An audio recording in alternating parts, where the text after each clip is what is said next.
So welcome everyone to this discussion on artificial intelligence and the future of power, which is the title of Rajiv Malhotra's latest book. So there are a number of books on artificial intelligence in the market, but this book is different. It's unique because the existing books on artificial intelligence fall into one of three broad categories. They're either written from a futuristic perspective, almost like science fiction, or they're written from the perspective of a specific industry, military, big tech, big data, etc., or they are meant for a niche segment of society, such as scientists, computer science students, entrepreneurs, etc. The result is that we have a large number of experts in this field, or people who consider themselves experts, and people who understand various aspects of AI, but they do not understand the full implications of this technology, or they do not talk about it. So this book is unique in that it makes this complex field accessible to everybody, especially its implications in the real world. And it gives a comprehensive overview of the entire gamut of applications of artificial intelligence and how they are poised to completely transform the world and the future of power. So I would say that this book is a must read, especially if you're a head of state or whether you're a government official, entrepreneur, or even a layperson. So this is the book that we are going to discuss, and we have a very interesting and learned panel with us today. Let me introduce our panelists, beginning with the author. So Rajiv Malhotra is a renowned author and thought leader. He is also a physicist and a computer scientist. He trained initially as a physicist, then as a computer scientist. He specialized in artificial intelligence in the early 1970s, which gives us an idea of how deeply he understands this field. He had an extremely successful corporate career in the United States. He founded several technology companies spread across many countries. He founded the nonprofit Infinity Foundation in 1994, which is located in Princeton, New Jersey. This foundation focuses on research and education in the field of civilizational studies from a dharmic perspective. He has authored many best-selling books, such as Breaking India, Being Different, Indra's Net, The Battle for Sanskrit, and the latest one is Artificial Intelligence and the Future of Power. Our next panelist is Velena Chakarova. Velena is the director at the Austrian Institute for European and Security Policy, AIES, which is located in Vienna, Austria. Her work includes research, consulting, and lectures on the global system transformation and the geostrategy of global actors, particularly the European Union's role in Eastern Europe. She holds a MA degree in the political science of South Asia, which tells us that she is no stranger to India and the Indian subcontinent. She is well known for predicting the emerging global system bipolarity and for coining the term dragon bear to describe the systemic cooperation and coordination between Russia and China. Our next panelist is Ruchiya Sharma. Ruchiya is an international affairs and social entrepreneurship expert across India and Europe. His experience includes research at IIM Ahmedabad, public policy and security sector reform with the Swiss Intergovernmental Agency, business innovation in the German technology sector, international environmental advocacy with one of Europe's oldest NGOs, and at the United Nations. He has a keen interest in the BRICS, in European politics, and international terrorism. So welcome, everybody. It's great to have you with us today. So the format of the discussion is that we will take some of the important issues highlighted in the book and ask relevant questions to our experts and have a discussion about that. And before we do that, I would like to request Rajiv ji to give a brief synopsis of the book. Well, thank you very much to all the panelists, and thank you, Abhijit, for bringing all of us together. I think this will be a very thoughtful conversation. Everybody here has, contrary to the early ones when the book just came out, because people hadn't had the time to read it. I think by now people have read it. So when we have a panel discussion, it's more thoughtful, more detailed, more in depth. And I really enjoy that. And I look forward to everybody views, whether they agree, disagree, they can criticize me, they can, whatever they want to do. Intelligent conversation is more important than agreement. The purpose of writing this book is, in fact, to stimulate conversation. And I would like AI to be at the same level of public discourse as something like climate change or terrorism or nuclear proliferation. There are issues like that which affect humanity. It's not only experts who talk about them. It's not only people who are involved in those industries that are having conferences and talking about them. It's the general public, it's the general media, it's the think tanks, it's the lay person, the college students. But as far as AI is concerned, Abhijit made a extremely important point when he introduced this book. What's different about it, that it's opening up conversation for ordinary people. AI, for some reason, people are tunnel vision. They're sitting in separate silos. The people who are AI engineers are learning, the latest programming and the latest machine learning technique, and they're living in a tunnel vision. And those who are in policy have a very superficial idea, and they're in some department here or there. There are people in investments, and they're looking at what's the next big investment, how to make some money. So, but who's looking after the rest of us? Who's looking after particularly the bottom 50% of humanity? And when you look at the effect of AI, whether it's Davos reports or Price Waterhouse or Oxford Economics or whatever, except for a few UN reports that I've read, which are talking about the views from what will happen to women in Africa because of AI, or what will happen to poor people in various countries, the labor. Except for a few reports like that, generally the reports that are touted all over the place, that are given a lot of currency in the media, tend to come from think tanks or consulting companies that are catering to corporate multinationals. So obviously, if you are McKinsey and you're writing for corporate, you're going to tell them how to make more money on it and whatnot, and all kind of very detailed reports that people keep throwing at me saying, okay, that's what you are saying is different from what these guys are saying. And I keep telling them, look at the fine print, look in the back, how they did this report. A typical AI report in India would say that they've gone to 200 major corporations and interviewed their HR department to talk about what will happen to jobs. Now, big multinationals, HR departments will give you one view. But the point is that the big multinationals in India, in fact, all the publicly traded companies in India add up to less than 10% of the workforce. More than 90% of India's workforce are self-employed, small business, medium-sized business, village economies. Nobody has gone to them to figure out what's going to happen with AI, where are the opportunities, where are the threats. So it seemed like it's already started off as an elitist thing. And therefore, the haves will become richer, the have-nots will become poorer, nobody's worrying about them. I think this will lead to social disruption at the level of individuals. Even within a country, certain regions will dominate because they'll get a lot of investment and they'll do well. And many other regions will become very poor. They're not going to easily upskill and take advantage of all this. And certainly between countries, I worry that there'll be a new age of colonization. I'm particularly concerned about US and China being like, in the previous industrial revolution in Europe, Britain, France, and Dutch to some extent, competing for colonies, fighting each other, fighting wars. In India, fighting wars, the Dutch, the French, the English with soldiers in India fighting each other for control of territory. Nobody looking at it from India's point of view. So I think there is a return of what I've called the return of the East India Company. Because some of these Google type people are like that. So I want to stop there and then we can take more questions. But my bottom line is I've written a book to dismantle the controls of the conversation that are in the hands of a few elitists, a few elite think tanks and, these consulting companies, and also the Googles of the world. I call them devatas, the deities. These are the Google devatas and the Facebook devatas. You go to these AI conferences, if they're talking about AI and human rights and ethics and all that, it's these guys who fund it, put their people in it, they dominate it. And so, and I'm already, I want you guys, three of you to know, I'm already getting pushback. As a participant in some of these conferences, I'm getting pushback, very politically correct, from people who work for such companies who do not want this kind of discussion. This is happening. And so I'm delighted to go out to thinkers like yourselves and open the floodgates and let more people come in. So with that, I'll stop. So let's begin the discussion. I'm going to start with the battle for world domination.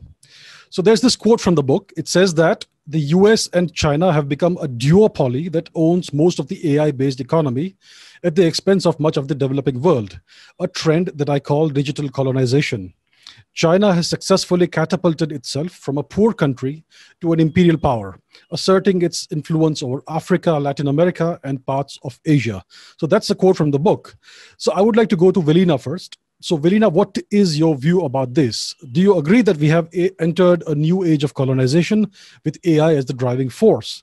Do you see China as an aspiring imperial power that seeks to supplant the US? What role do you see Russia playing in this from the dragon bear perspective?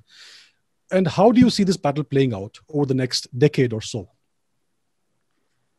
Thank you for having me and inviting me to this intellectual exchange.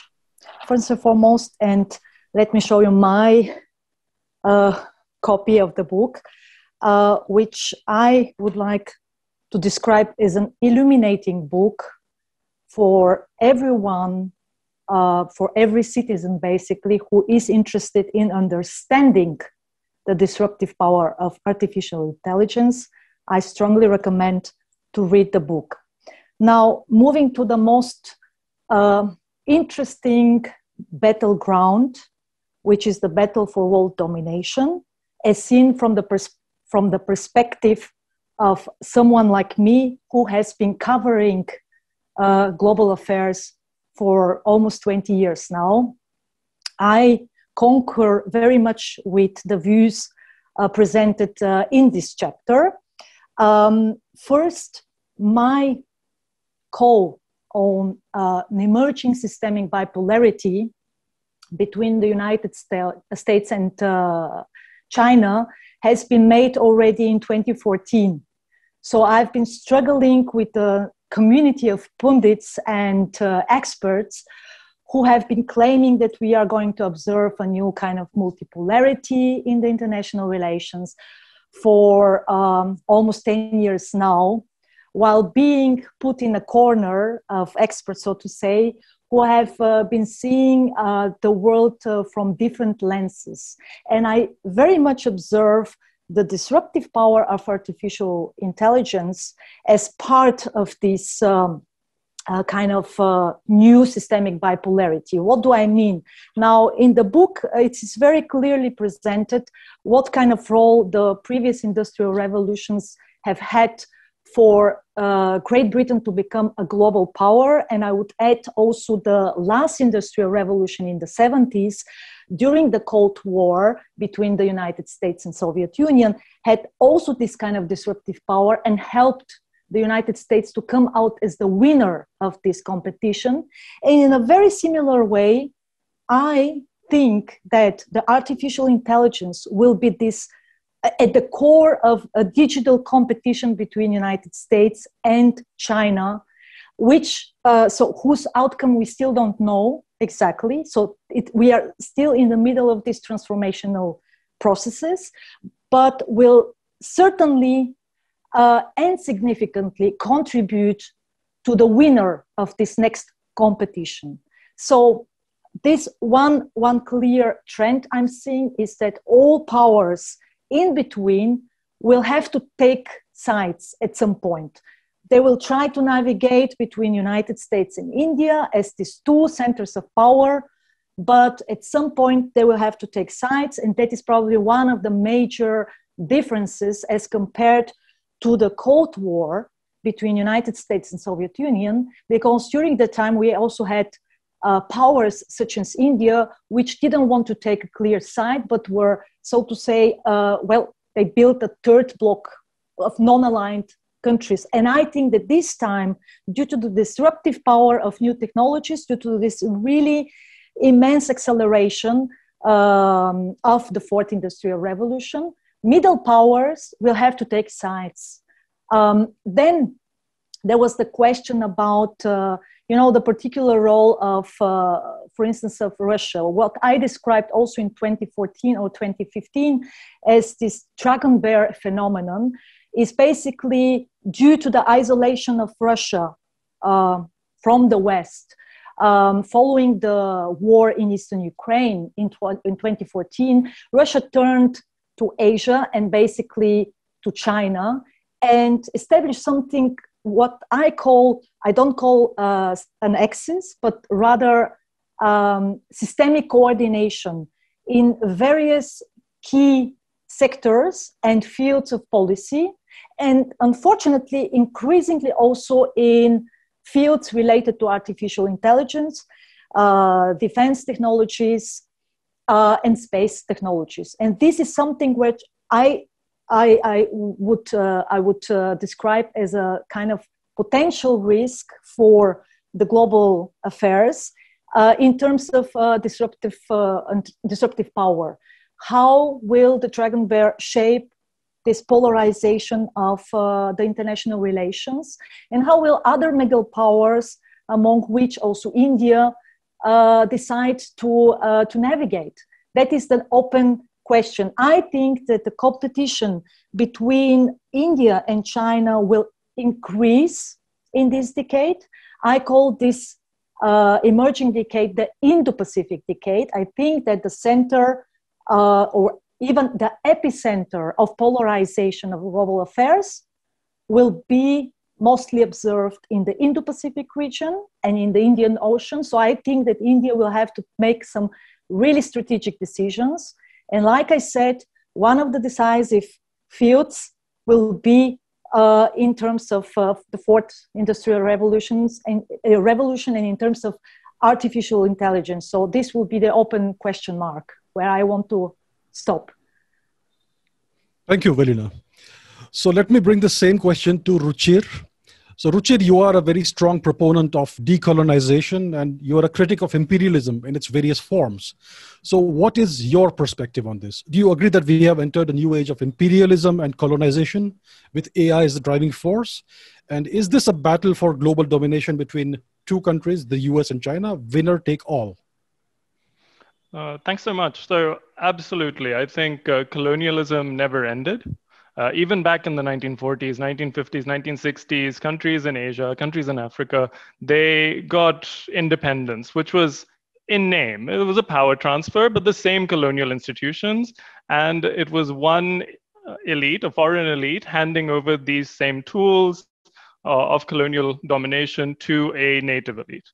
Now, the old powers still exerted their economic and geopolitical paramountcy over these former possessions, but they were able to disguise it as shared values, free trade, democracy promotion, and this is called neocolonialism.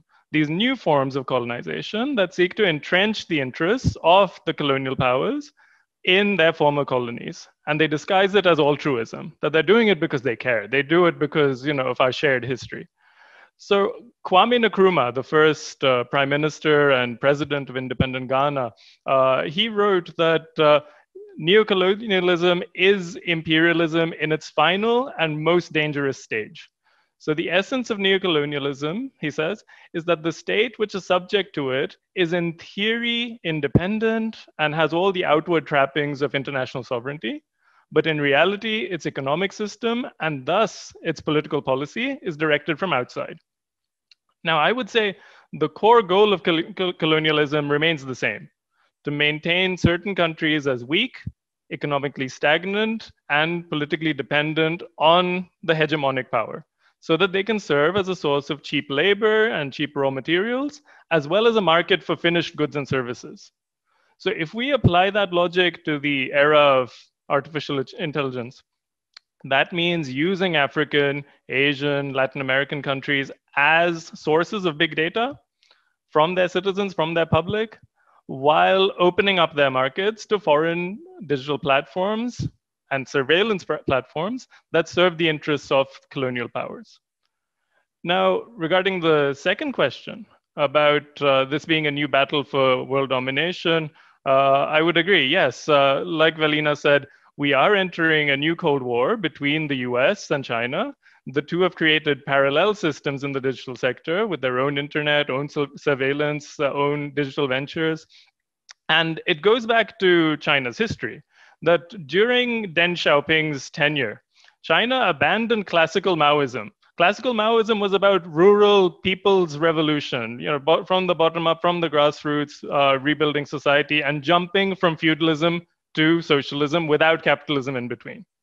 But Deng said that it's impossible to do that. You cannot build, true socialism, true communism on a feudal economy and society. You have to first accelerate your way through capitalism directed by the state so that you have the means, the capital, the geopolitical power to enforce your civilizational goals. So, he said pauperism is not socialism. The Nehruvian, poverty, there's a beautiful dignity in poverty. No, there isn't. Then when you say redistribute the means of production, you need to have means of production in the first place. So he said, let some people get rich first so that there's something to redistribute. So the countries harness the power of markets towards its long-term civilizational goals.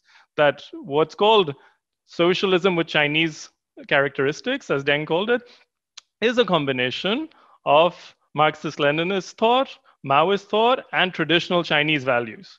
So, and they're related to a civilizational understanding of history, which is about, at the moment, overcoming what's called the century of humiliation, the forced opening of the country, the Opium Wars, the Boxer Rebellion, the end of the monarchy, the warlord era, the short-lived republic, and Japanese invasion. This was very traumatic for China as a country that saw itself as the Middle Kingdom and the rest of the world as barbarians. So their priority is to overcome that and to reclaim their place as the leading civilizational force in Asia, if not the world. So this hard-nosed approach of Deng Xiaoping came to be seen especially in 1989, 1990. So during those 2 years, every communist country in Central and Eastern Europe, no matter how insular, even Albania, reformed and adopted neoliberal consensus in the political and economic sphere. But the PRC in China, they stuck to their long-term vision. The West has thought for 3 decades now that China embracing certain aspects of capitalist thought would naturally lead to demands for political liberalization as well. But this undercounted the strength of the Dengist social contract. Citizens in China trust the Communist Party to deliver collective economic prosperity in exchange for limiting their individual rights. Individual rights are seen as a Western social construct, and they're seen as incompatible with collectivist Asian values. And that's true not just of China. It's true in Thailand, it's true in Indonesia, it's true in Malaysia, it's even true in Singapore. They've all signed the Bangkok Declaration on Human Rights in 1993, where they say this very explicitly. Even India was a party to that. So in this light of this Chinese social contract, China uses India as its Asian neighbor as an example to its own citizens of the risks of what they call bourgeois democracy. They say that India is not capable of the kind of economic, social, or geopolitical power consolidation that China has delivered to its citizens, because such a Western-style democracy is simply a continuation of colonialism. It's designed to prevent and hinder upliftment and pursuit of civilizational interests. And that's why it's a cornerstone of Chinese foreign policy to exploit these fractures in Indian domestic politics for its own ends. And that's why it seeks to control certain affiliate political parties in India and certain media houses and newspapers. So going back to the bigger picture, by the time the US and its Anglosphere and client states woke up to the possibility that China's consolidation had poised it to challenge their very comfortable post-Cold War unipolar order, it was too late to act. They had already offshored most of their manufacturing capacity to China. They can't pull out without massive economic disruption. So instead, they began deploying a digital propaganda war on the lines of what they did during the Cold War. There was Radio Free Europe in Munich, which sought to do PSYOPs in Central and Eastern Europe. But now they can do it in a much deeper way, using the internet and reaching a much wider audience. So digital colonization and the new Cold War, that's the two big themes of this book. I think it's very eye-opening for many people, and I would highly recommend that you read it. Don't be intimidated by big terms like artificial intelligence or the future of power. If you want to understand how power works in the real world, from a realist or even an accelerationist perspective, I can think of no better place to start. I would like to add something before we move on, because I think it's important element that we skipped in the discussion, and that is that China's rise would have never been possible without this unprecedented interconnection or entanglement, or call it whatever you like, into the US-led global system. So it's not just about digitalization, it's also about global finance, it's about global capital, it's about global economy, it's about global trade. Take each of the most important socioeconomic systems, and you will see and find out that this rise was only possible due to this entanglement. And what I missed to underline is that right now, what we are also observing, I don't call it a Cold War 2.0. I don't think that it's going to be a Cold War, because China doesn't have a global message to the population of the world, just as it was the case with Marxism during the Soviet Union time. So this kind of message is now missing, but I would not be surprised if China comes up with something. For now, what I see is this kind of systemic decoupling, which is basically taking place on both sides. It was interesting that during the Trump's administration, only the systemic decoupling on the side of the US government was being analyzed and stressed. But in fact, China is also preparing for decoupling. China is building in an amazing speed alternative global networks. And I think that this is something that we might observe in the future, where we end up with alternative roads, one being still shaped by United States and allies and partners, but another one being shaped by China and partners that somehow could not escape from the Chinese web. And I think that we should also put this emphasis when we analyze artificial intelligence, because I think it is at the core of this alternative, global system with Chinese characteristics. How it is going to turn out, going beyond the familiar concepts of the 20th century. Because let's be honest, Soviet Union, the global system didn't collapse because the Soviet Union imploded. But right now we are in a situation in which if China is basically decoupled from the international relations, this will have butterfly effects on every relevant network that we know, with much greater impact than what we've observed during the great financial crisis. Thank you, Velena. Thank you.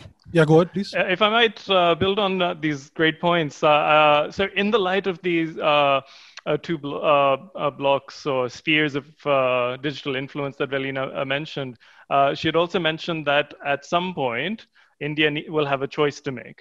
And I agree, India will have a choice to make, but it's not necessarily between the two blocks. There's three options from a realist perspective: submit, resist, or exit.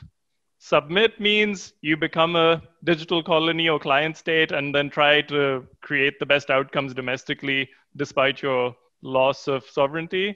Resist means we radically change the foundations of our state and re-engineer the country's institutions to becoming a realpolitik power player like Bismarckian Germany or early 20th century Japan, and learn from the experiences of other countries, equip ourselves with the same tools, and then try to project power abroad while consolidating at home.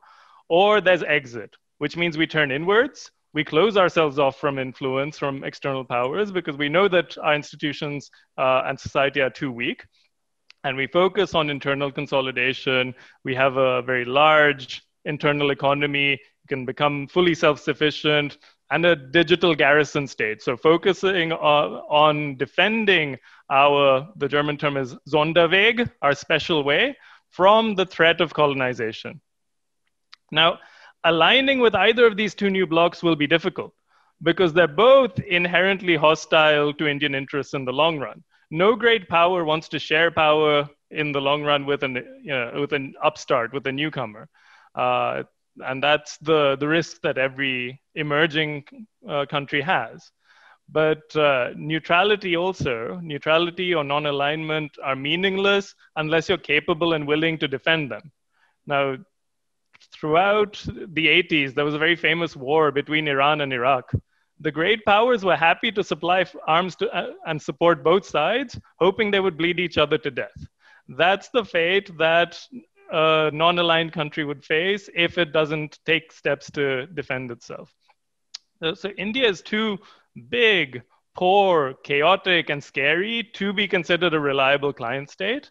So a superpower that wants client states in the Indian subcontinent would prefer to balkanize the country, and so as to create manageable spheres of influence, as was done once in 1947, or as was done in the 90s with that other pesky non-aligned state that talked a lot about morality but couldn't defend it, and that was Yugoslavia. It's easier for superpowers, for major powers, to divide one large, multicultural, secular country into 7 hyper-nationalistic, secessionist regional countries, because then you can play them off each other.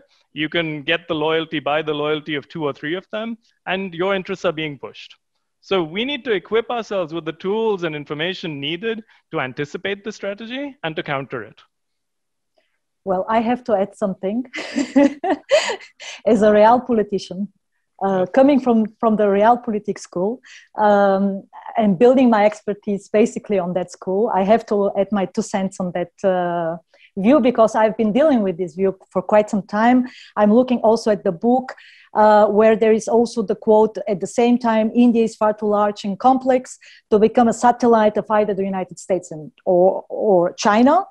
And I really have to clarify that I haven't meant such role for China, for India to become a satellite of one or the other competitor, because I think that right now what we are going to observe specifically in this decade, which I call the Indo-Pacific Decade, is this unique formation of various regional actors constellations. It's not so much about satellites. It's much more about sharing of knowledge, building basically capacities, so pooling of of different capacities, or using unique capabilities in order to build a counterbalance to a very rogue actor. And also, based on the realpolitik school, I would like to stress that right now the global system is witnessing a unique geopolitical actor in the face of China. Why? Because if the United States has been so successful in the last 70 years with its rim-land strategy, and the Soviet Union was quite a good competitor to the United States with its heartland strategy, focusing mostly on Eurasia, it's landlocked, so basically looking more to facilitate terrestrial connectivities, as opposed to the United States strategy, which is still very much the same. That means global power projection along maritime routes in the world.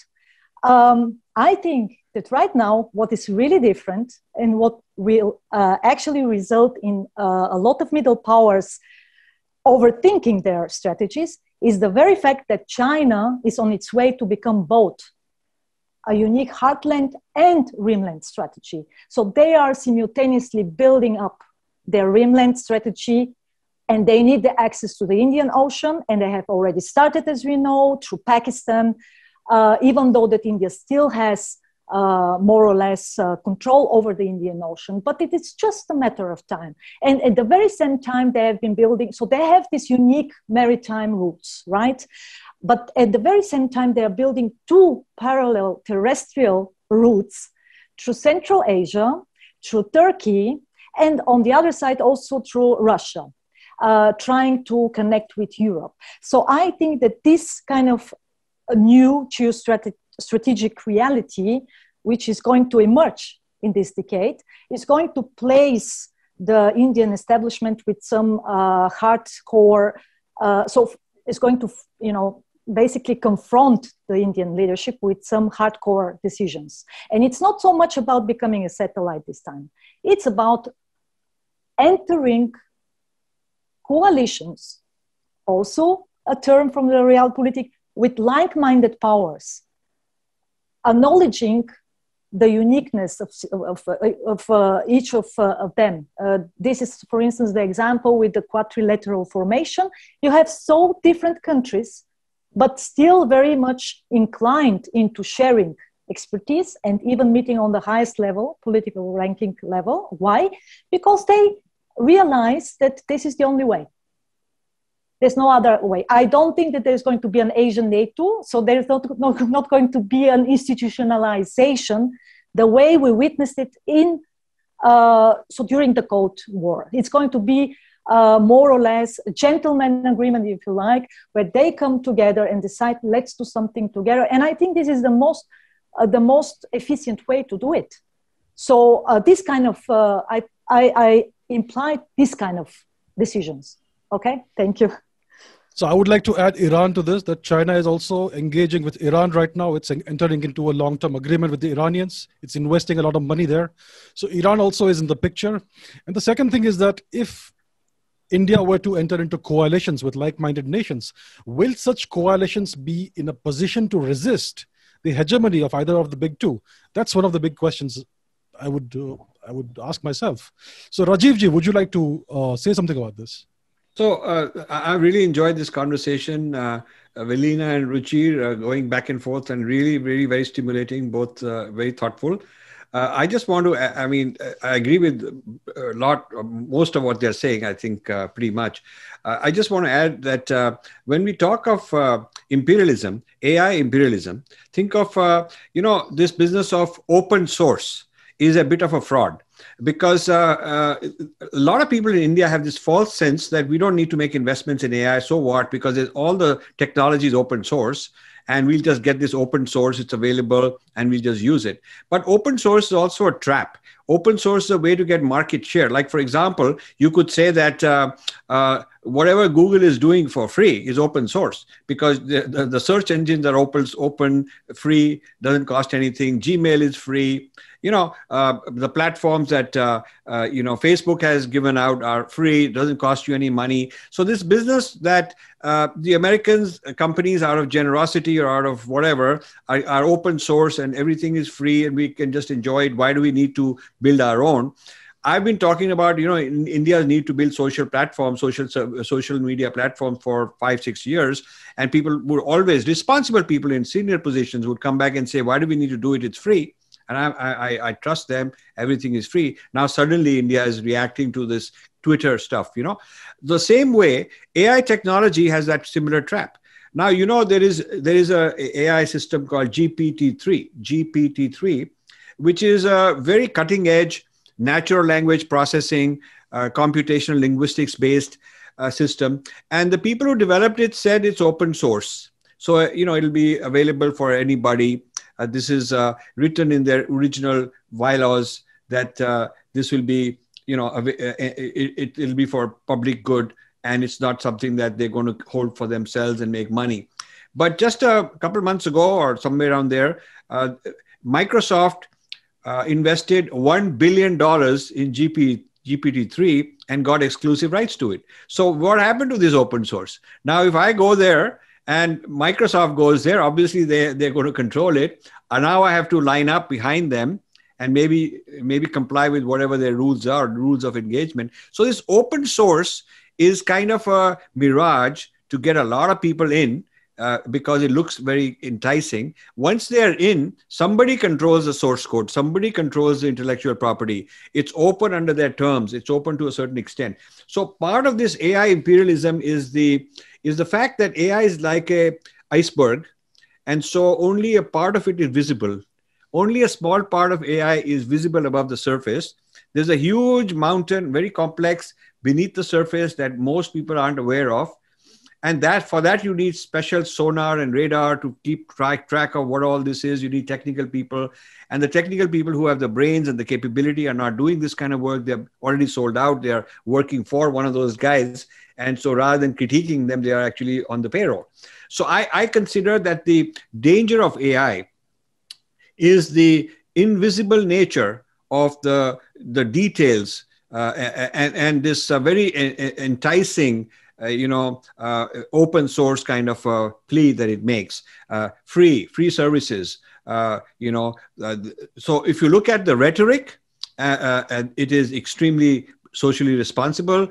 Some of these companies invest a lot in charity, in philanthropy, in all these countries. But if you look at the deeper strategy and the kind of control they have, I think it's far more sinister and dangerous form of imperialism than in any prior colonization or imperial system because of the power of this technology. So that's one point that I wanted to make. And then to Ruchi's point that I've also mentioned in my book that India is too big to become a satellite. I often say that, you cannot swallow an elephant. I mean, you have to break it into smaller parts and then you can eat one at a time. So there's plenty of food supply if predators get together, collaborate to kill this elephant and take away different parts. So India is in that kind of a dilemma. I call this Breaking India 2.0. I wrote this book, Breaking India, which became a classic and influenced a lot of thought. Abhijit knows about it. He's part of the discussions. A whole lot of the conversations that are going on in the Indian space today are the result of Breaking India thesis, where I talked about how internal fault lines that exist between regions and castes and classes and historical problems and religions and all kind of schisms that exist are being exploited by external forces. And in some cases, these external forces may be at war with each other globally, but in India, they'll collaborate because they have a common enemy, common purpose. So that was Breaking India. Now I've started this idea of Breaking India 2.0, which is AI-based. So now these Breaking India forces are AI empowered with a whole lot of data, a whole lot of ability to use social media to create unrest, a whole lot of ability to target, whether it's a evangelist in a village who's out there trying to convert somebody, or whether it's an Islamist.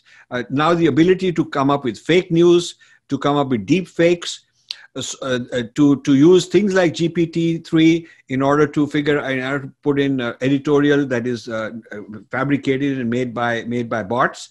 So this business of psychological warfare, manipulating the minds of people on a very large scale and creating unrest, creating conflict inside, this is accelerated to a new level because of AI.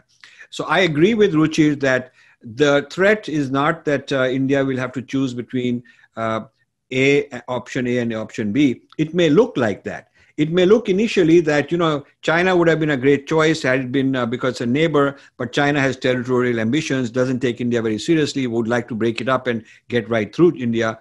And so therefore, by default, we have to go and hug the Americans. And while the Americans, sometimes they like our hug, America has its own problems, its own volatility. So it's not a reliable hugging partner. So you can only hug if they want you to hug. And maybe there's a change in government, somebody else comes. So America, is not stable enough, consistent enough long term. So India is vacillating between China, US. For now, it's gone towards the US in a big way. But I don't think that, you can have an elephant as a pet.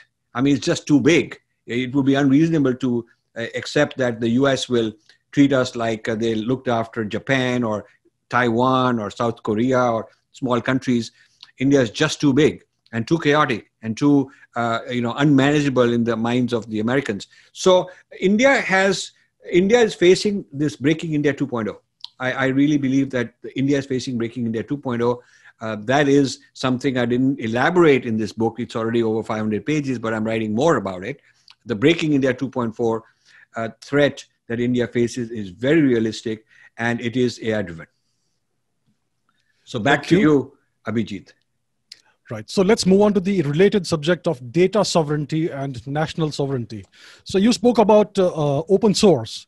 So the thing is that even if you make a certain product open source, if you release the source code, it's useless without the data. It's absolutely useless without data. So you need lots of data in order to make use of it. So there's a quote from the book that developing countries face a dilemma. Connecting to global networks is critical to their development, yet those networks are controlled by the West or by China. Consequently, poor nations must compromise their data assets and potentially their sovereignty just to get connected. In contrast, rich countries acquire huge amounts of valuable data, usually without paying for it. So let me ask Ruchir. Ruchir, what's your perspective on this? Are we witnessing the beginning of the end of national sovereignty? And does this reduce democracy to a sham, to an illusion?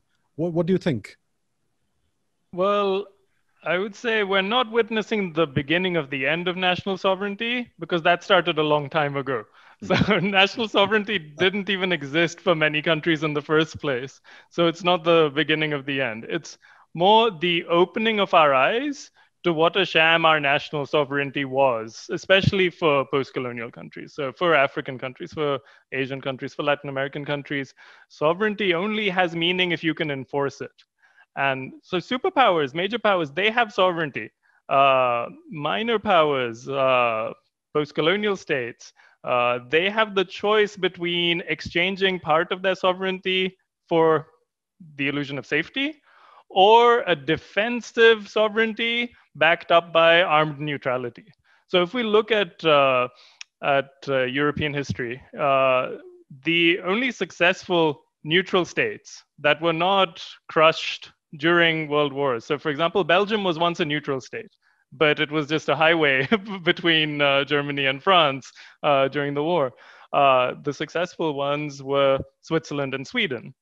Why? Because neutrality was backed up by a willingness to defend it, that they were able to impose costs on anyone who would challenge that sovereignty. Now that does mean, conscription. That does mean the incorporation of certain values through your institutions, through your education system. But in the long run, that's an investment that pays off if you are serious about maintaining sovereignty and neutrality at the same time. But most countries are not as strong domestically or don't have as clear a vision. And then when given the option to exchange a bit of sovereignty for security, make a, let's say, realist decision. Now, when it comes to reducing democracy to a sham or an illusion, so in many countries, again, democracy as we understand it today was always a sham. It's designed as a pressure valve to channel the aspirations of people into policies that are acceptable to the establishment. So popular democracy does not exist in most countries. So there's instead, you have elections, and then there's a series of technocratic, bureaucratic, judicial institutions that manage the people's expectations and turn them into acceptable policies. Now, this is something that in India, we had a conversation about 50 years ago. In the 70s, Jayaprakash Narayan used to talk about Rajniti and Rajshakti, so state policy and state power versus Lokniti and Lokshakti, so the people's policy and the people's power. Now, if we are to take democracy to mean Loktantrik, to use the Indian word for it, then it needs to be directed by the people and for the people, and not the state's interests, which are occasionally mildly inconvenienced by people's aspirations. So the more people that realize this, the better it is. So in the long run, Oscar Wilde said in his famous treatise, Soul of Man under Socialism, just as the worst slave owners were the ones who were kind to their slaves, and so prevented the horror of the system being realized by those who suffered from it, and understood by those who contemplated it. So the sooner we realize that modern democracy, modern institutions are broken or a facade, the sooner the people can demand to build a model of governments that's in their own image and serves their interests in the long run. Thank you, Ruchiya. What do you think about this, Velena? What is your opinion about it? Yes, I would add something which is more related to the trends I've been observing. And the one is there is a kind of a conflictual, so to say, conflictual state, because on the one side, I'm observing a trend which points to a strengthening of national sovereignty in specific countries, which show authoritarian characteristics. So if you take countries such as China or Russia or Iran, you will definitely see this kind of trend where the state and the political elites are basically trying to strengthen the mechanisms of national sovereignty and to tighten the control over their own population by using also the tools of artificial intelligence. So basically, I've been observing this rapid progress, for instance, in machine learning, which has been driving the emergence of what I called AI nationalism. Yes. But on the other side, there is also, yes. So this is, for me, this is a very strict top-down process. And we are going to increasingly observe this kind of phenomenon in this decade due to the rapid progress and technological breakthroughs amid the fourth industrial revolution. But on the other side, there is also the opposite trend that we've been also observing. And that is the one of increasing localism, increasing search of top, so bottom down, the other way around, of bottom up processes where people want to use this kind of technologies to have a saying in the political processes and try to navigate between national and transnational rogue actors. And one of the major questions following the COVID-19 virus outbreak was also related to this localism trends. How are people going to gain more power and competences in decision making, because large groups were also not really satisfied with the way how their governments, for instance, tackled the COVID-19 pandemic. Right? So I think that it's a very interesting mixture of both, depending on which corner of the world we are right now. And Ruchiya actually outlined the problematic, because we cannot generalize. We have very different concepts for national sovereignty. Let me give you just another example. If you take, for instance, the former Soviet bloc, we have states which are still in the process of emancipating themselves in terms of understanding what their national sovereignty is. Take the example of Poland. Or try to get rid of certain previous understandings of how actually the state apparatus functioned. And I think that unfortunately, we can right now not generalize, we cannot derive conclusions as to what the direction of these processes will be, but we can follow these processes and try to make sense of where we are right now. I think that unfortunately, and this is also what the book suggests, the overwhelming power of global corporate control, the big tech, which has actually overtaken the big oil, the big banks. So basically the previous 2 decades where we had big corporations, the segment of big tech has become too overwhelming, and they, of course, will try to seize the power from the people. So basically the idea for the people, with the people, by the people, which I think is at the core of localism. And I am strong believer that this is one way how we can actually make a progress as a humankind, no matter on which corner of the world we are right now. This will be opposed by the other trend, which will basically, will be very attractive to political establishment, but also to transnational companies to act in a certain manner, because this is the way how to seize control over the masses. Right. So let's take India, for example.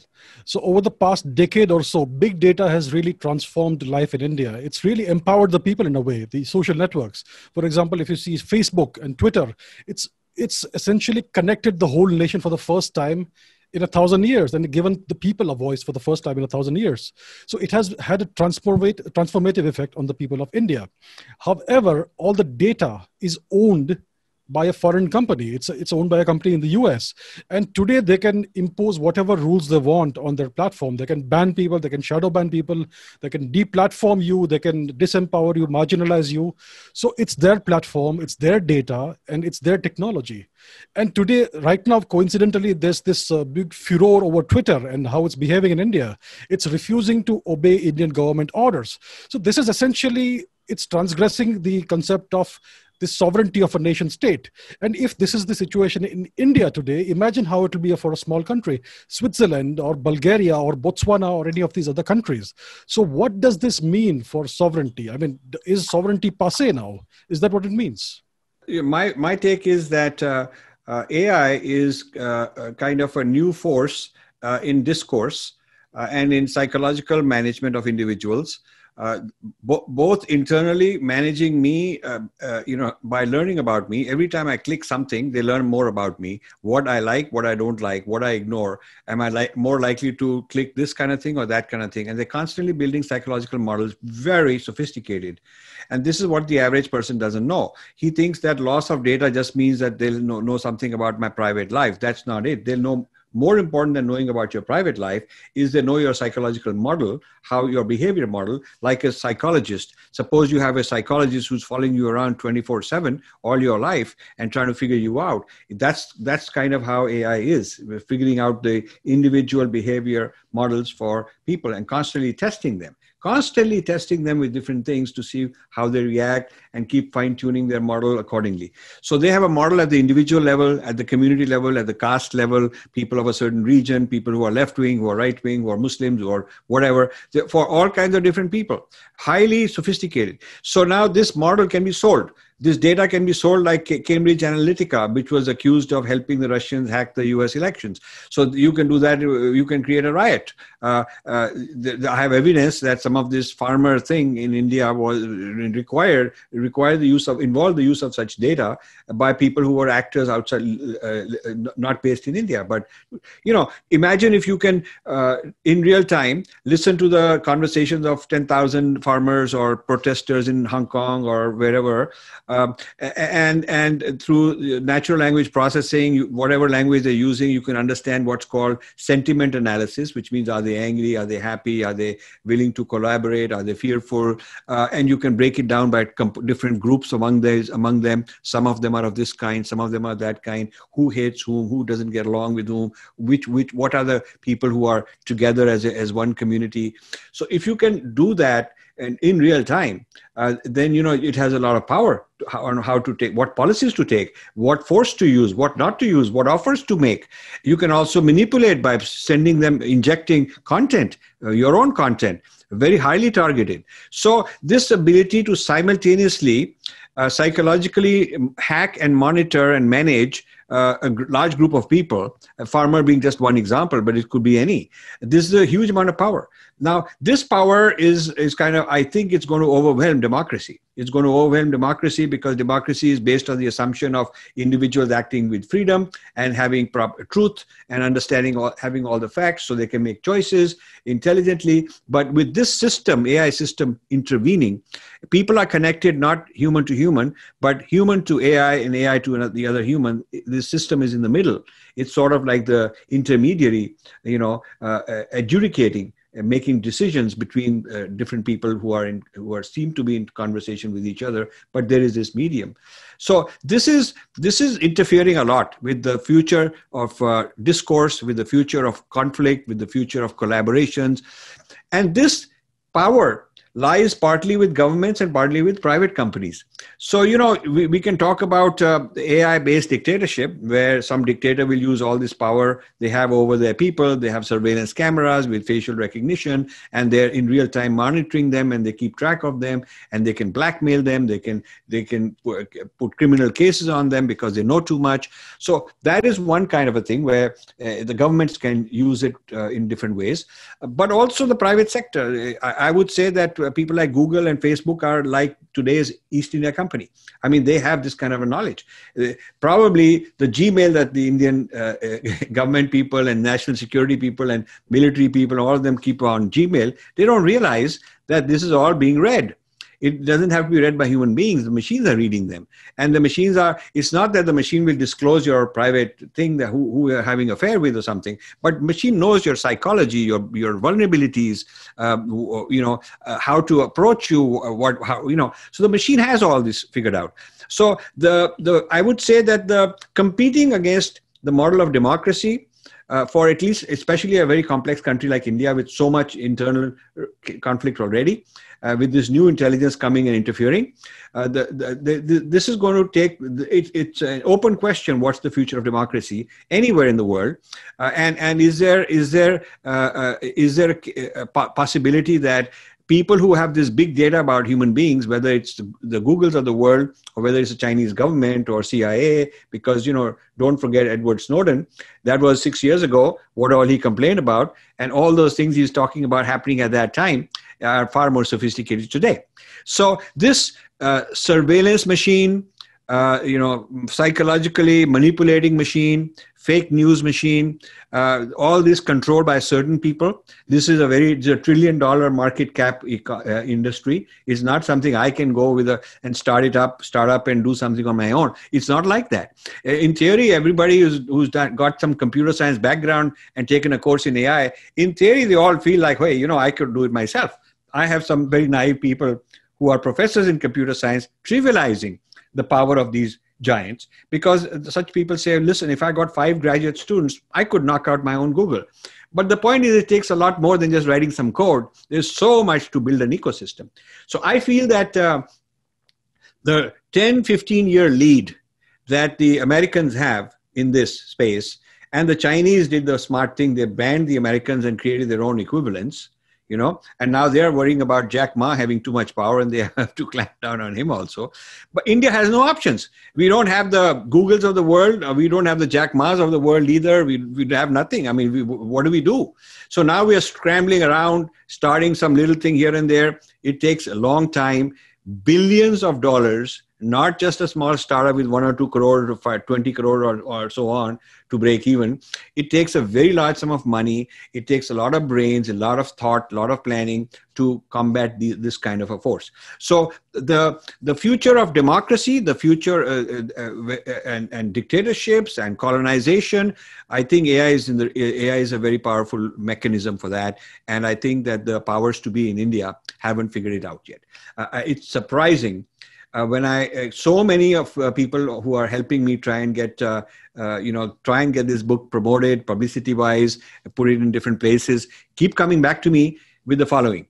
The thought leaders who you would think are thought leaders, IIT Roorkee, which is the oldest IIT. The people saying, well, other than those students who are taking AI courses, technically, we really don't have enough people who understand. Nobody really understands this social thing and this psychological thing. It seems too bizarre.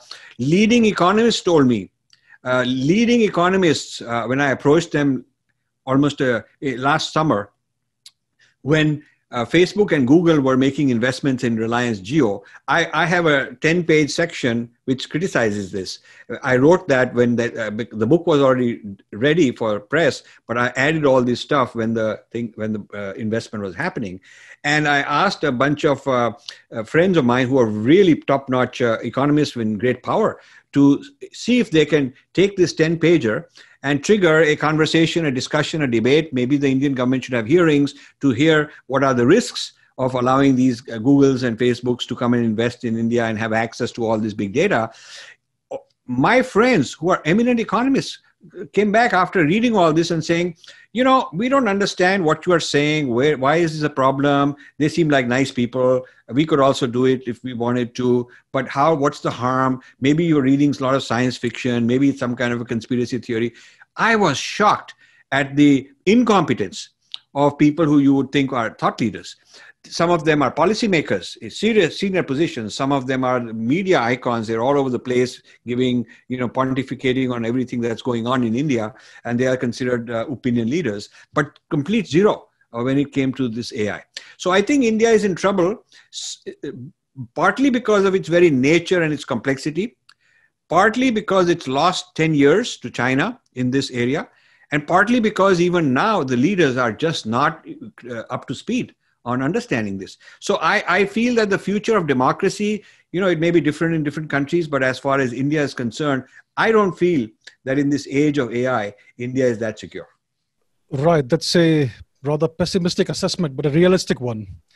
So let me move to Battleground India.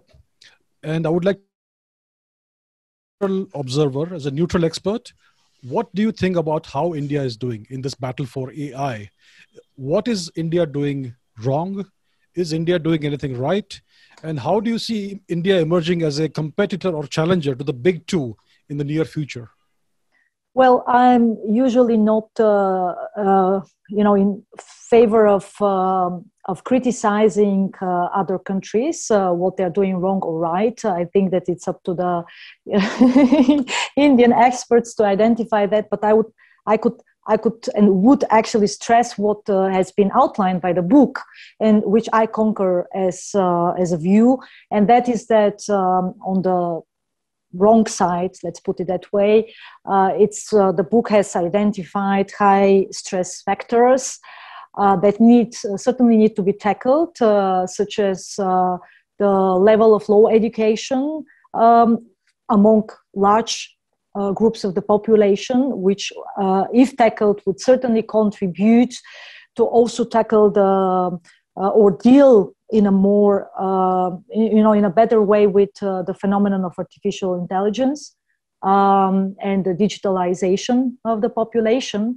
So overpopulation, I still, since I belong to the realpolitik school, I still think that, in fact, demographics will be decisive for the 21st century. So I see that this kind of competition between the Asian giants will also be based on access to natural resources, large population size, and so on and so forth. And I see the problematic on the other side when it comes to overpopulation. So the opposite of it, which is declining demographics in Europe, but also in Russia, which is turning to be a great problem for these parts of the world. And then, of course, the problem of excessive unemployment, which I think following the COVID-19 pandemic will be exacerbated and accelerated by the economic contraction and the socioeconomic repercussions of the virus crisis, virus outbreak. So then there are existent historical, but also social and political divisions. And this, I think, dividing lines will be further, more or less, negatively affected by the fourth industrial revolution. But on the other side, because I would rather look at the positive side of things, I would not see the picture that dramatically negative light, because I still think that India has its own unique contribution to what is going on right now. And we've observed, for instance, how certain initiatives were launched, as for instance, the banning of Chinese apps.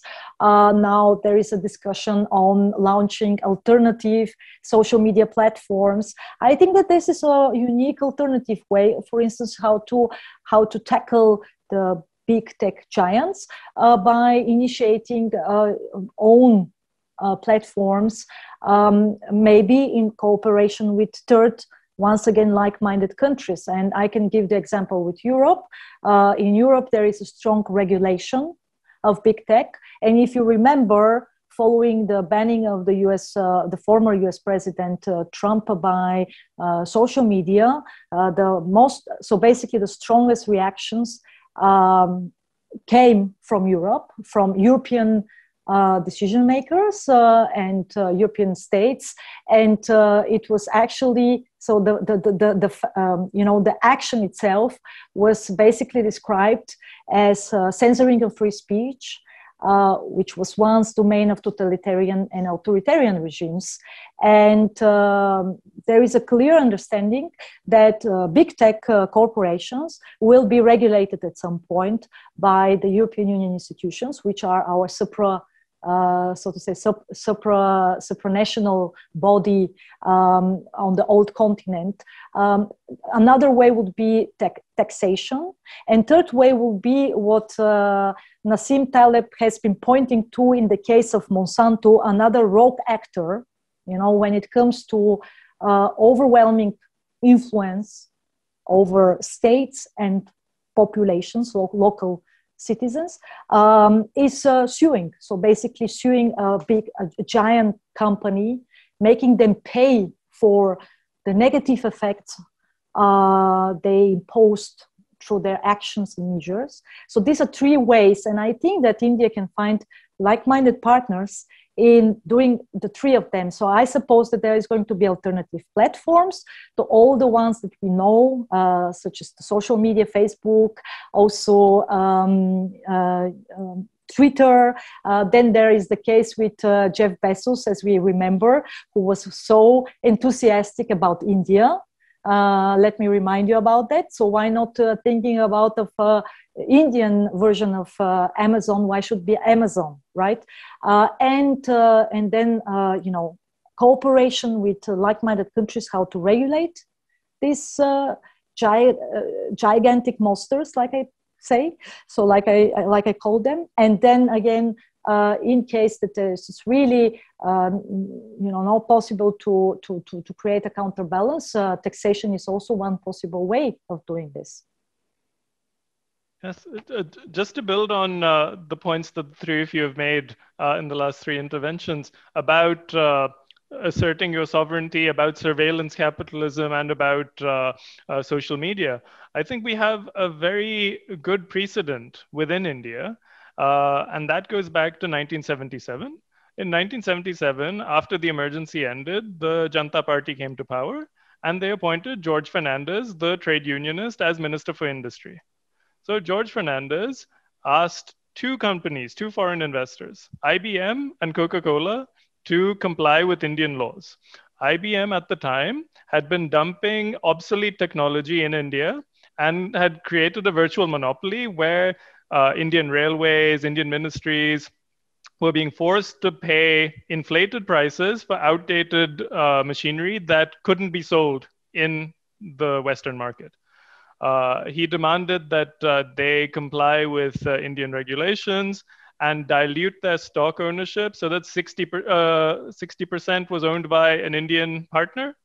Similarly, Coca-Cola was told to comply with the same regulation and to share their secret Coca-Cola formula with the ministry. Now, neither of these companies wanted to comply because it's not in their interests. So they were kicked out of the country. Now, this isn't a left-wing case. It's not a right-wing case. George Fernandez was both in the Janata Party and then later in the Samta Party as part of the Vajpayee government. This is simply about asserting your sovereignty, not just political sovereignty, but economic sovereignty. And if you look at our constitution, it's not the constitution that makes us sovereign, it's we the people. It starts, the preamble says, we the people have decided to create India as a sovereign democratic republic. That was the original. And then there's two new words that were added illegally during emergency. Everyone remembers those, secular and socialist. People forget sovereign democratic republic. There's three other words which were originally there and are more important. So you have to assert your sovereignty. And if a private company doesn't like that, private companies only exist with the consent of the government and the people. We don't exist by their consent. So they have to comply with the law. And there's various ways to make them do so. So they're not as much as they'd like to think they are, they're not the embassy of the United States in India. There's already an embassy with diplomatic immunity. Companies don't have immunity. Companies don't have diplomatic status. They are registered in India. They have to comply with Indian law. You can be Twitter, you can be Amazon, you can be Facebook, full stop. So I think this is a very important point. But the difference between the 70s and today is that I want to ask this as a question. Do you think, in those days, India could take tough action against American multinationals, Coca-Cola and IBM. But today, that's because India was not dependent on the US. India had Soviet Union protection and all that, non-aligned. So do you think today, given China breathing down India's neck and the threat, the physical military threat, India is too dependent on the US? Do you feel that India is too dependent on the United States for foreign FDI investments, for military alliance, for all kinds of protection in the United Nations, if there's some kind of a action? Because of the China threat, do you think that this business of hugging the Americans has become so out of desperation and out of fear that India is not going to be in a position to take tough action the way with the American multinationals, the way it took during Indira Gandhi's time? And do you feel that the corporate sector is so dependent on American funding, venture capital funding, FDI, multinational to multinational alliances like this Geo thing, which was also not the case during the Indira Gandhi time? So comparing Indira Gandhi's era and ability to take tough action with American multinationals to today's era, the two big things are the dependence on the US government and military, which is different today than then, and also the dependence on US private sector investments. What do you guys think of the over-dependence? Is there an over-dependence? I think there is, but I'd like to hear your views. Mm-hmm. So I'd say there is an over-reliance, an over-expectation of what the US can do for India. That much of it is a reaction to the lack of any tangible gains for most people from aligning with the Soviet Union in the past. And they hope that aligning with the US instead will lead to more of a trickle down. Unfortunately, that doesn't understand how superpower self-interests work, and that no country supports you out of altruism or the goodness of their own hearts. They will only do it when it makes sense to them. And it's interesting to note that in 1977, when George Fernandez kicked out IBM and Coca-Cola, that was during the 18 months that Indira Gandhi was not in power in the 70s. So that was when the Janata Party came to power and were smeared. They were told, the media was told, Doordarshan used to say, oh, these are CIA agents. They're all pro-Americans. They're going to come to power. They're going to open up the economy and you'll end up poorer. Yet, despite their image as being pro-Western, they were able to take these steps because it was a very simple case of a legal matter within the internal sovereignty of the country. And at the end of the day, power respects power. That you don't win the approval of the superpowers by acting servile, by just bowing to every demand. You have to demand something in return. You have to demand respect. It's impossible to demand equality with the superpower, of course, but don't just act desperate for their approval or their support, because then that makes it look like you're a weak negotiator and they can push you around. And that is how superpowers behave. If the situation was reversed, if India had that much power over a smaller country, over Bhutan, would it not use it? It did. It does. It will. Mm-hmm. Mm-hmm. And then to Abhijit's question, which you had asked Velena about, is India doing anything right? Could you just repeat the overall question? The question was, how is India doing in this battle for artificial intelligence? What is it doing wrong? Is it doing anything right? Can it potentially emerge as a challenger to the big two in the future? Okay, so it's easy to look at the statistics and GDP and say, oh, okay, we're only 10 or 15 years behind China's level. But that doesn't necessarily mean that it will only take us 10 or 15 years to catch up. In fact, you can't catch up. We can't catch up unless we take certain steps and embrace the path needed to do so. So if we want to catch up to China on any measure, unless the entire system and mentality of governance is dismantled and replaced from the bottom up, it's not in the realm of possibility. Best case scenario, if we don't change anything and we just try this incrementalist small reform process, maybe India can reach the per capita income level of Iran or Malaysia in 20 years. Become a major economy, but a minor power. But even in that best case, the golden era will only last for a decade or so, because then, like with Japan in the 90s or Russia in the last 10 years, the other powers can use their financial leverage to ensure economic stagnation, that there won't be any further rise.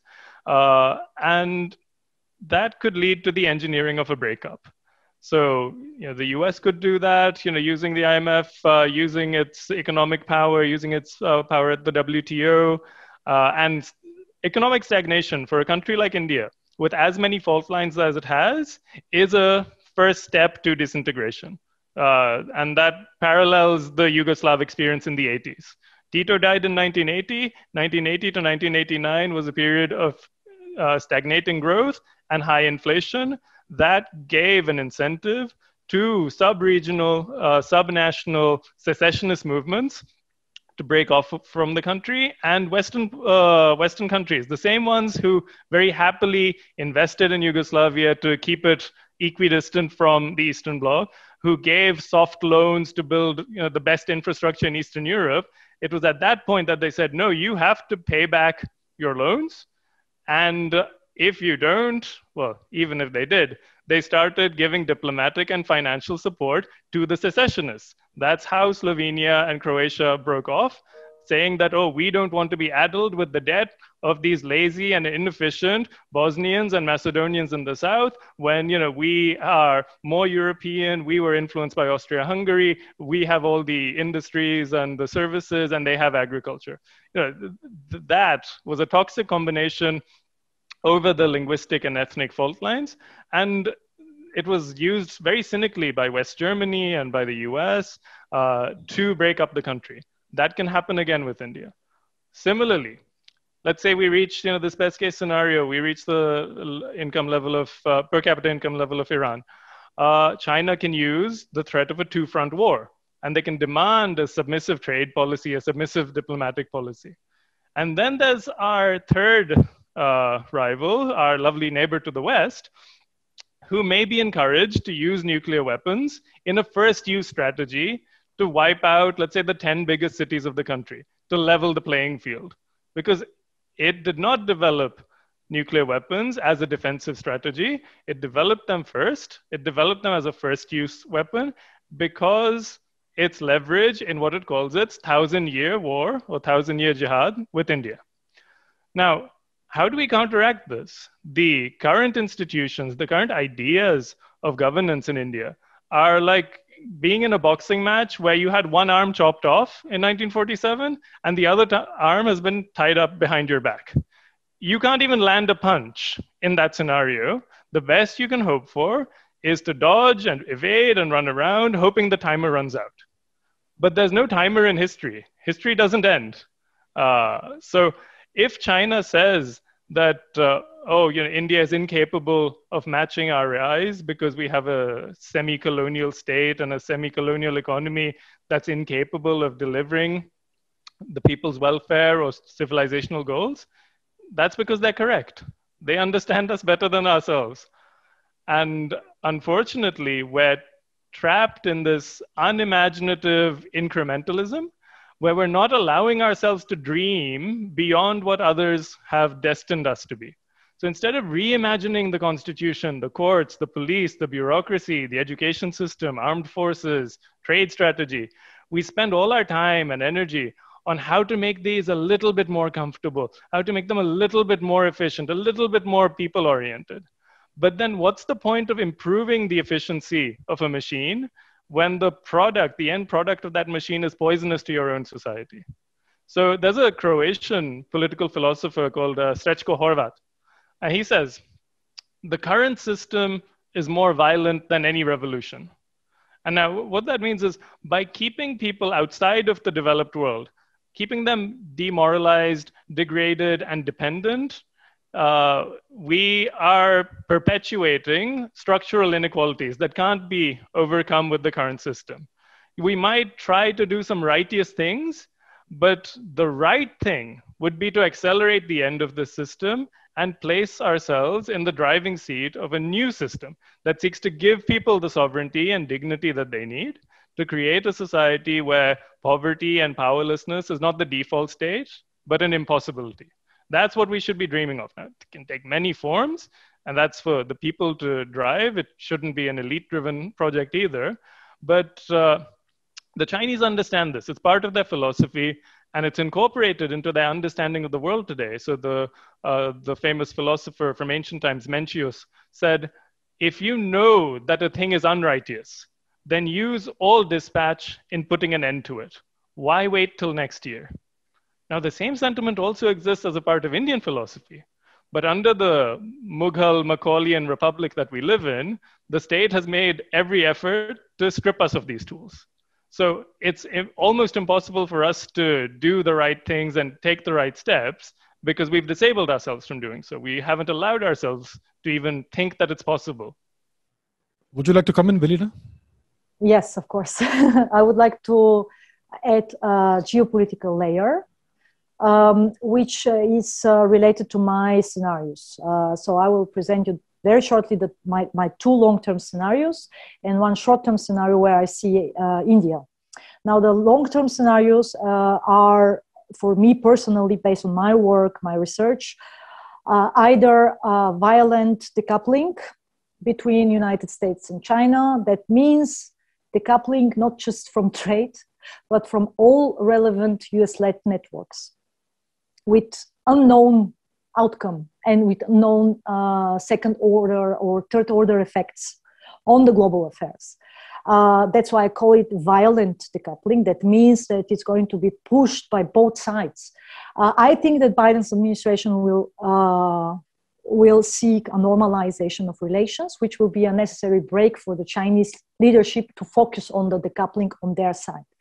Now, the more optimistic scenario that I see in the long term is a kind of peaceful coexistence between these two giant centers of power, basically based on facilitating alternative networks. All of this globalized world, the way we see it and the way we know it, and the way, especially following the COVID-19 pandemic, when it became clear how interconnected the world has become, is going to be split into two alternative universes.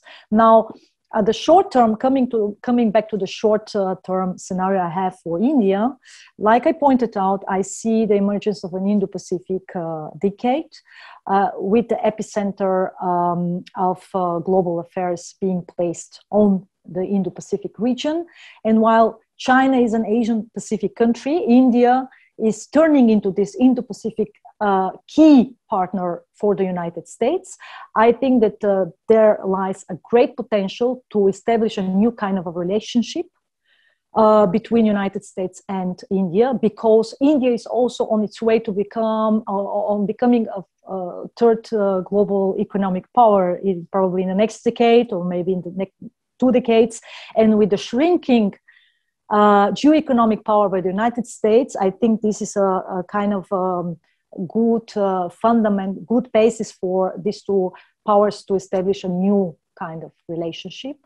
So the focal point of intersection between China's terrestrial and maritime connectivity projects is going to be situated in the Indo-Pacific region, where Beijing will be further seeking to enhance its presence, but also its military presence and geo-economic leverage.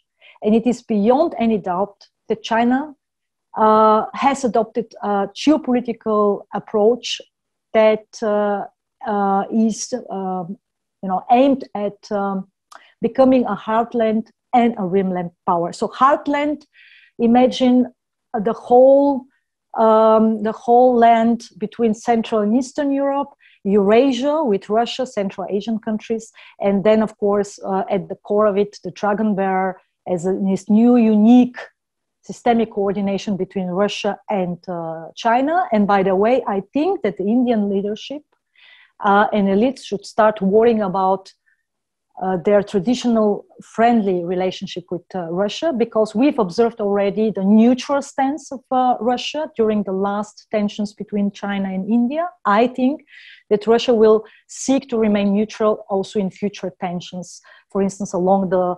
line of actual control. So basically capitalizing on this rivalry for its own egoistic purposes, such as be it now providing both sides with arms or anything else. So such approach will also end. The rimland, is basically the territory in the Indo-Pacific region, the South China Sea, and Southeast Asia. And here I see a very strong American interest, since the most important maritime routes are also based there and are still very much under American control. I see a great interest on the side of the American leadership to combine forces with India in order to prevent China from becoming a maritime power in the Indian Ocean. So that means, of course, New Delhi will have to make tough geopolitical choices and engage in what I call multifora alliances. So unless China builds its navy big enough for power projection into the Indian Ocean, which is still not the case, India can keep its leverage as a major naval power. However, China is also gaining more importance in the geoeconomic arena. So I think that there is another way how the partnership with the United States can be actually reshaped. And where I see for India particularly great potential is to establish solid and more stronger relations with the direct neighbors, and also to penetrate markets and enter actually markets which are not so attractive to China and United States. So I think that starting with the direct neighborhood and moving towards Africa, for instance, which I think that India is already doing to some extent. Providing hundreds of millions of consumers with products, including digital products, in the lower or lowest price segment will be a unique Indian leverage against both China and United States. So I think there is a lot of room for optimism when it comes to India's role in the future global affairs. That reminds me of a conversation between the Indian Foreign Minister, Dr. Jaishankar, and his Cambodian or Laotian counterpart. So in Southeast Asia, where there's historically, it's been part of the Indosphere. Many Sanskritized kingdoms, both the Hindu and Buddhist, and up till the Middle Ages. And he said that, India is like our mother country. It gave us culture, it influenced our language and our heritage. But China is our father. It gives us pocket money. and that's the big dichotomy, because India uses a lot of soft power, but soft power is meaningless without hard power to back it up. And that means no matter how close your historical relations, no matter how much you leverage that, it just doesn't compete with getting your goods and services into the hands of people there and creating people to people, business to business, government to government relations and alliances. So I think Southeast Asia and ASEAN is also another really important region. Those countries don't have good relations with China historically. Vietnam, despite being a communist country, had terrible relations with China. It also had a war with China in the 80s and invaded China's client state, Cambodia, to end the Khmer Rouge. So there's a lot of tension there, and there is goodwill towards India and poor relations with China, but China has more hard power, both in terms of money and military access, and can then project its power much better than our happy, warm feelings. So it's really important to use the same tools that Velena mentioned, bottom of the pyramid strategies in Africa. We should really start looking at Southeast Asia as our region, as our local neighborhood, not just the countries that were carved out from partition, or Sri Lanka and Nepal and Sikkim, but Myanmar, Thailand, Cambodia, Laos, Vietnam, Singapore, Malaysia, and even Indonesia. These are all countries that have an ambivalent relationship to both India and China. But if we don't act, then China simply has more hard power, and power respects power. They will go with the safer choice. But that was the reason why I didn't say that India is a South Asian country. Yes. But Indo-Pacific, that was my intellectual, so to say, my intellectual puzzle for you to understand that projection means, of course, Southeast Asia, and on the other side, West. If you look to the West, it's basically the opening to the African markets, and with a huge potential, which, for instance, Arab countries are already exploring and entering. So there is a lot. And let me remind you that good father, who at some point demands the pocket money to be returned in a double or triple size, will certainly lead to a very unpleasant reaction on the side of the children. So I think that this is also one way of how to do it do it better than China. And let me remind you, also based on the experience from the previous decade, how China, for instance, engaged with these countries. It's not just about the growing indebtedness. That's the one side of the coin. But the other side of the coin is that also the local population is very often actually excluded from these projects, these big projects, investment projects, or connectivity projects, infrastructure projects. So they bring in their own Chinese workforce. And I think one way how to also do it better is to basically engage with these countries, with the direct neighbors or Southeast Asian countries, by trying to engage the local population. That's going to be the added value. So doing it better, I think, is already a winning formula. By looking at what China has, not done so efficient, or maybe in the short term it's efficient, like you said, power is attracted by power or is intimidated by power, but it also counts what is the long-term effect. And once these countries realize the indebtedness is there, they are not leaving. So Chinese workforce is not leaving after the conclusion of the project. They're staying on the ground, right? With all the problems for the local populations and all the negative effects. So I think that there is, like I said, a lot of room for action. Right. So thank you very much for this wonderful discussion. It was very illuminating, very interesting. I would just like to request Rajivji to say a few words to conclude this discussion. Well, firstly, I want to thank all three of you, because you've stimulated a lot. This is what you need to do. I would say that in conclusion, the disruptions of AI in the economy have not been properly factored in by economists and industrialists and youth leaders and labor people, because they've relied too much on this very rosy picture that AI will create more jobs than it'll kill. That is not true. And even the job it'll create may be among a certain kind of educated elite in certain concentrated areas with a lot of capital investment coming in, and in certain countries, not universally, not equally distributed around the world. Certainly, this discussion has highlighted the geopolitical shaking up and the disruptions of power, because when you have equilibriums, delicate equilibriums, then when a major new technology comes in, it disrupts. Like Babur brought cannons to India, and the whole Mughal Empire came. because there were no cannons in India, and he brought cannons in India. And the Europeans brought, that was a ground cannon on land. And then the cannon on ships came with Europeans. So, the new technology can change the whole power structure. The rise and fall of civilizations can happen. American Stinger missile on the shoulder of an uneducated mujahideen brought down Soviet planes, put their air force out of business in Afghanistan, and finished off the Soviet empire. I mean, it's technology. It is because of miniature semiconductors that the Russians didn't have. So you can go through history, and that's the importance of technology. The industrial evolution, the electrification of factories gave to the rise of the whole European colonial system.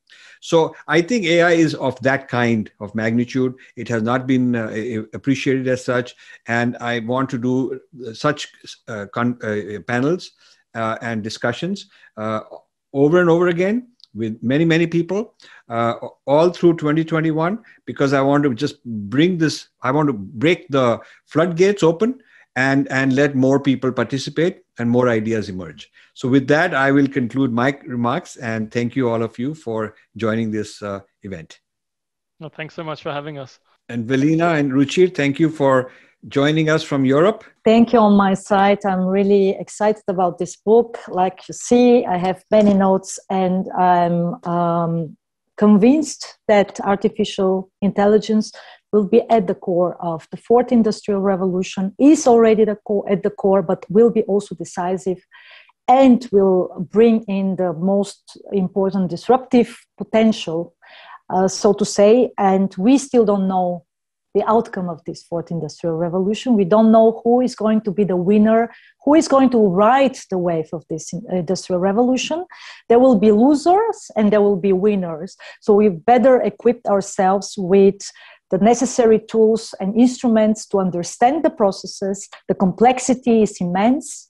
And to also for states, of course, for state leadership, so for decision makers, it's even more important to take adequate decisions.